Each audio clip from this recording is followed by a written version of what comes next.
Tak terima harga makanannya digetok pedagang, seorang pengunjung warung makan di Semarang, Jawa Tengah mengamuk. Informasi ini bersama sejumlah informasi lain akan kami sajikan dalam Buletin iNews Malam bersama saya Priska Papilaya.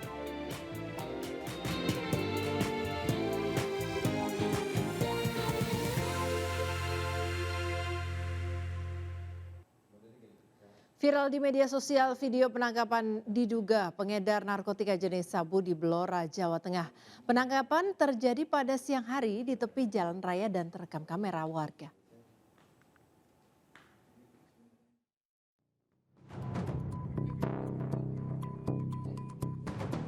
Video penangkapan diduga pengedar narkotika di kawasan Cepu, Blora, Jawa Tengah ini viral di media sosial. Tampak dalam video tersebut, anggota Satuan Reserse Narkoba sedang menangkap seorang pria terduga pelaku.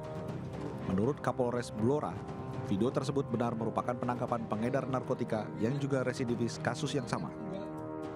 Bahwa benar itu adalah anggota dari Satres Narkoba Polres Blora yang sedang melakukan penangkapan terhadap pelaku berinisial S alias R. Dari pelaku diamankan 1 paket narkotika jenis sabu. Hingga kini petugas Satres Narkoba Polres Blora masih melakukan pemeriksaan lebih lanjut terkait peredaran sabu-sabu yang dilakukan oleh pelaku. Dari Blora, Jawa Tengah, Heri Purnomo, iNews melaporkan. Seorang pengunjung rumah makan di Semarang, Jawa Tengah mengamuk setelah harga makanan yang disantapnya diduga digetok oleh pedagang hingga menjadi lebih mahal. Aksi protes konsumen ini sempat rekam kamera warga dan viral di media sosial. Kalau kayak gini kan nggak masuk akal. Wanita pengunjung sebuah warung makan Tongseng Kambing protes kepada pedagang yang berjualan di alun-alun Lama Ungaran, Kabupaten Semarang, Jawa Tengah. Ia tak terima dengan nominal bon tagihan yang cukup besar dan seolah digetok seenaknya. Untuk memastikannya, wanita tersebut bertanya kepada pembeli lain yang juga makan di tempat yang sama.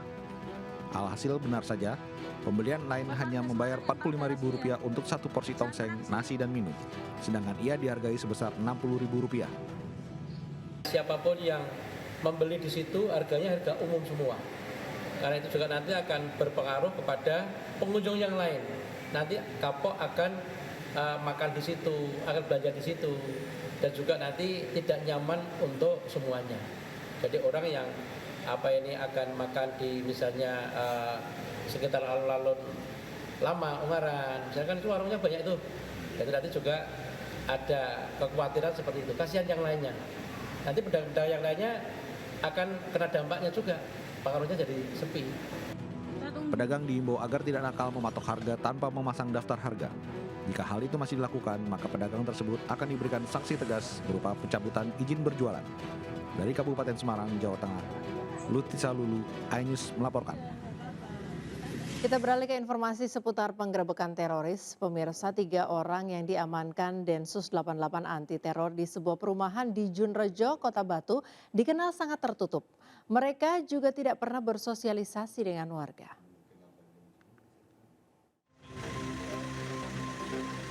Penggeledahan rumah terduga teroris di Kota Batu dilakukan oleh Densus 88. Polisi juga mengerahkan tim Inafis untuk menggeledah rumah terduga teroris dan menemukan barang bukti penyelidikan. 3 terduga yang ditangkap tim Densus merupakan suami, istri, dan seorang anaknya. Ketiganya adalah warga Jakarta yang mengaku bekerja di Kota Batu. Warga sekitar menilai mereka sekeluarga tertutup dan tidak bersosialisasi di lingkungan sekitar. Dulu kan ada orang nyari orang warga Jakarta gitu. Kronologinya saya sendiri kurang tahu. Terus habis itu minta data ke saya. Kebetulan data ada di saya gitu. Hingga kini, polisi masih terus mencari bukti dan menyita barang untuk keperluan penyelidikan. Dari Batu, Jawa Timur, Denny, iNews melaporkan. Diduga akibat ledakan tabung gas, sebuah rumah di Cengkareng, Jakarta Barat rusak parah. Bahkan kuatnya ledakan membuat sedikitnya 5 rumah terdampak kerusakan dan 3 orang terluka.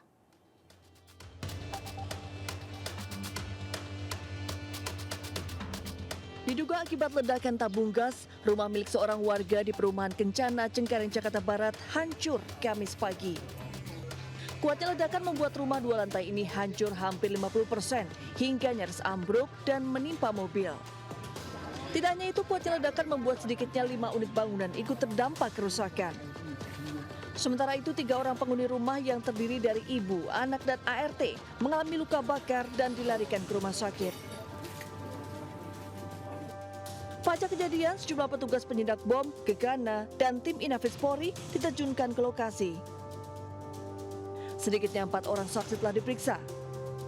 Hasil penyelidikan sementara, insiden terjadi saat salah satu penghuni rumah sedang memasak.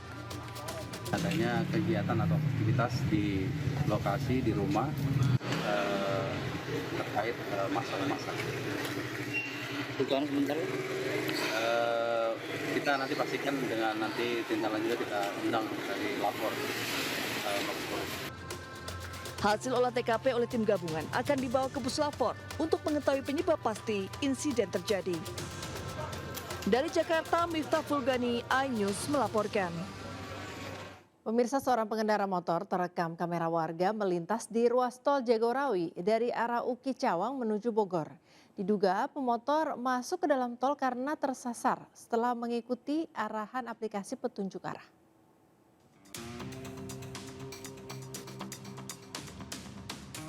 Seorang pemotor melintas di ruas tol Jagorawi dari arah Uki Cawang menuju Bogor, tepatnya di Kecamatan Makassar, Jakarta Timur. Seorang pengemudi mobil sempat menegur pemotor yang melaju di lajur lambat tersebut.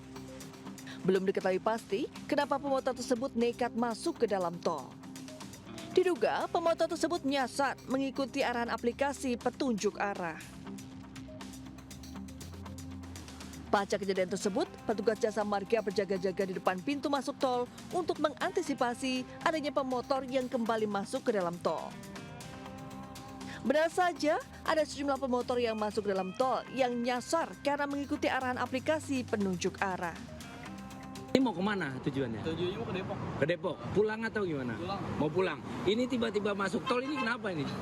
Tadi salah, ternyata Google Maps-nya masih pakai jalur mobil. Oh, salah ngelihat map. Oh, gitu. Ini kalau lurus terus nggak dikasih unjuk sama Pak Sapamnya gimana nih, Mas? Salah masuk tol tadi. Hah? Padahal masuk tol tadi. Oh, terus baru sadarnya tadi masuk tol? Pas ditegur. Pas ditegur ya? Dengan sering terjadinya pemotor yang masuk ke dalam jalan tol, petugas jasa marga dikerahkan ke setiap pintu masuk tol. Dari Jakarta, Rizky Fadulfi, iNews melaporkan. Pemirsa, rangkaian sidang peninjauan kembali Saka Tatal telah resmi ditutup oleh Majelis Hakim Pengadilan Negeri Cirebon, Jawa Barat. Putusan PK sendiri selanjutnya akan dibacakan oleh Hakim Mahkamah Agung. Hari terakhir sidang peninjauan kembali, pihak Saka Tatal kembali menghadirkan seorang saksi ahli pakar hukum pidana Universitas Islam Indonesia, Prof. Muzakir. Kesaksian Prof. Muzakir dilanjutkan dengan penandatanganan berita acara yang menutup seluruh rangkaian persidangan PK Saka Tatal di PN Cirebon. Selanjutnya, kewenangan putusan perkara PK Saka Tatal berada di ranah Mahkamah Agung. Nah, izin juga kepada Yang Mulia, terima kasih sudah memberikan kesempatan pemohon dan termohon untuk menyampaikan apa yang harus disampaikan. Semoga teman-teman yang memperjuangkan keadilannya mendapatkan keadilan. Begitu juga di Mahkamah Agung nanti dapat memberikan putusan yang seadil-adilnya bagi semua. Hari ini udah selesai dan kita udah tanda tangan berita acara, bukti maupun persidangan hari ini. Saya berdoa semoga ada kemudahan, ada keadilan dan dalam waktu yang singkat ini. Petugas damkar dan penyelamatan Kota Jambi berhasil menangkap seekor ular piton saat hendak memangsa ternak di Kota Jambi. Petugas harus ekstra hati-hati karena ular menjadi agresif saat hendak diamankan.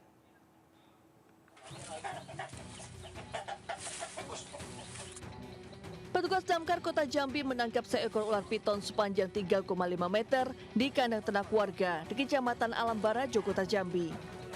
Saat penangkapan, petugas damkar sempat kesulitan lantaran ular yang memiliki bobot 25 kg itu bersembunyi di bawah kandang ayam. Ular piton akhirnya dapat ditangkap kurang dari 1 jam meski sempat menyerang petugas damkar. Hewan liar tersebut keluar dari habitatnya dan masuk ke permukiman warga diduga kelaparan. namun saat itu di bawah kandang dilihatnya ada pergerakan seperti ular, dan yang bersangkutan segera langsung melapor kepada Dinas Pemadam Kebakaran dan Penyelamatan Kota Jambi. Ular piton diamankan ke Mako Damkartan Kota Jambi sebelum dilepas liarkan ke habitat asalnya yang jauh dari permukiman warga. Dari Kota Jambi, Adrianus Susandra, iNews melaporkan. 2 ekor satwa liar yang terancam punah dilepas liarkan kembali ke habitatnya di Taman Wisata Alam atau Tua Janto, Kabupaten Aceh Besar. Prosesi pelepasan kucing emas dan siamang ini berlangsung dramatis.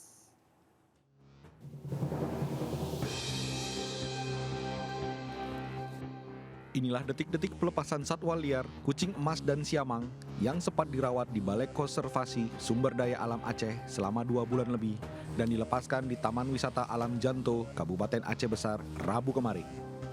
2 satwa liar ini sebelumnya telah dirawat oleh pihak BKSDA Aceh dan dipastikan telah layak dikembalikan ke habitatnya dengan kondisi sehat dan tanpa cacat, meskipun salah satu kaki kucing emas sempat terkena jerat.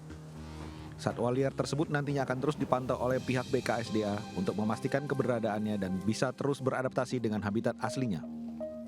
Menurut Kepala BKSDA Aceh, kedua satwa liar ini telah menjalani proses karantina selama 3 hari guna menyesuaikan habitat hutan sebelum akhirnya dilepas liarkan.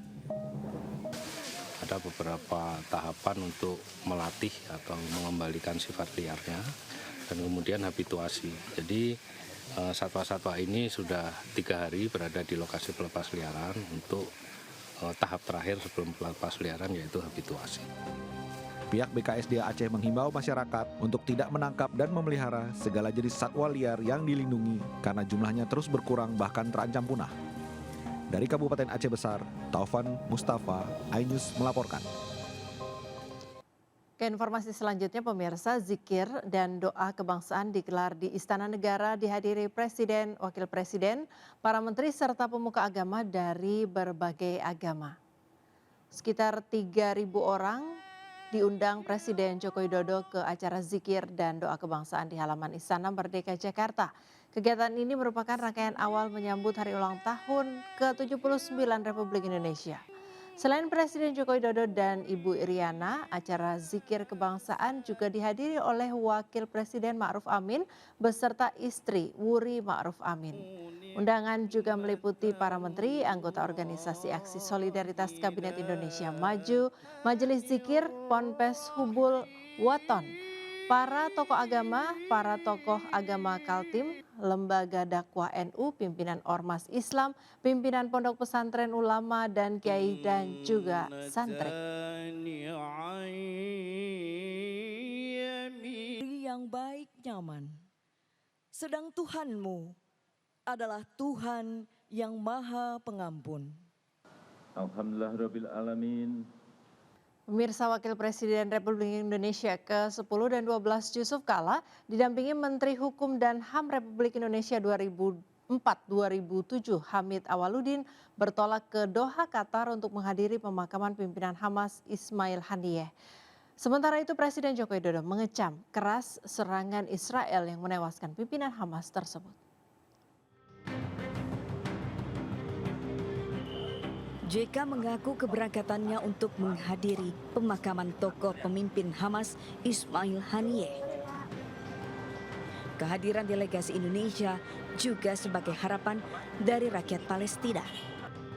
Untuk diketahui, doa pemakaman Ismail Haniyeh diadakan di Teheran, Iran. Selanjutnya jenazah almarhum dibawa ke ibu kota Qatar, Doha. Salat jenazah pemimpin Hamas Ismail Haniyeh diadakan di Masjid Imam Muhammad Ibnu Abdul Wahab di Doha setelah sholat Jumat. Selanjutnya Haniyeh akan dimakamkan di Lusail. Sementara itu Presiden Joko Widodo mengecam keras serangan udara di Iran yang menewaskan pemimpin Hamas Ismail Haniyeh. Menurut Presiden, serangan udara itu merupakan bentuk kekerasan dan pembunuhan yang tidak dapat dibenarkan. Presiden Jokowi menegaskan seluruh negara termasuk Indonesia mengecam keras atas peristiwa yang menewaskan Ismail Haniyeh. Ya, itu sebuah kekerasan pembunuhan yang tidak bisa ditoleransi. dan terjadi di wilayah kedaulatan Iran. Saya kira semua termasuk Indonesia mengecam keras kekerasan dan pembunuhan seperti itu. Hania diketahui tewas dalam serangan udara yang menargetkan kediamannya di Teheran Utara. Peristiwa itu terjadi di Wisma Veteran Perang yang dikelola oleh Korps Garda Revolusi Islam. Dari Jakarta, Muhammad Zulhilmi Dias, iNews melaporkan. Pemirsa, Partai Perindo telah menyelesaikan Musyawarah Kerja Nasional tahun 2024 yang digelar di Jakarta Concert Hall, Jakarta Pusat. Mukernas menghasilkan sejumlah sikap politik, termasuk memutuskan Angela Tanu Sudibyo sebagai Ketua Umum DPP Partai Perindo. Partai Perindo sukses melaksanakan Mukernas tahun 2024 yang digelar selama 3 hari di Jakarta Concert Hall, Jakarta Pusat. Mukernas menghasilkan 3 putusan utama, yang salah satunya menjadikan Angela Tanu Sudibyo sebagai Ketua Umum Partai Perindo, menggantikan Haritanu Sudibyo. Bersama ini, saya juga akan mengumumkan bagian daripada transformasi itu, yaitu saya akan menugaskan Mbak Angela Tanu Sudibyo untuk menjadi Ketua Umum Partai Perindo. Ya, mengenai tugas baru sebagai Ketua Umum Partai Perindo, beberapa hal yang akan kami lakukan segera. Pertama adalah tentunya membenahi organisasi, menguatkan organisasi sampai ke akar-akarnya. Dan yang kedua, memenangkan pilkada karena ini sudah dekat. Dan yang ketiga adalah kita mau betul-betul engage dengan generasi muda dan masyarakat. Mengusung tema transformasi bangkit untuk Indonesia sejahtera, Mukernas bertujuan untuk menguatkan partai hingga ke akar rumput dengan melibatkan kaum muda. Dari Jakarta, Esra Ambarita, Fakih Satrio, Damar Wicaksono, iNews melaporkan. Pemirsa, Andri Januarta akhirnya memenangkan turnamen Alex 9 Ball Open di Harsa Biliar Serua Ciputat, Tangerang Selatan, Banten. Andri menjadi juara usai mengalahkan Dyer di laga final dengan skor akhir 9-4.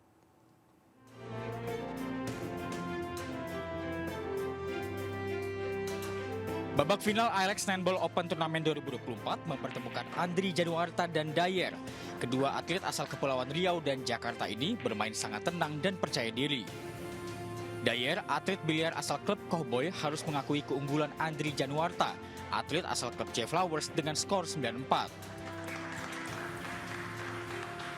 Pastinya sangat senang, dan sebelum-sebelumnya kan turnamennya semifinal terus.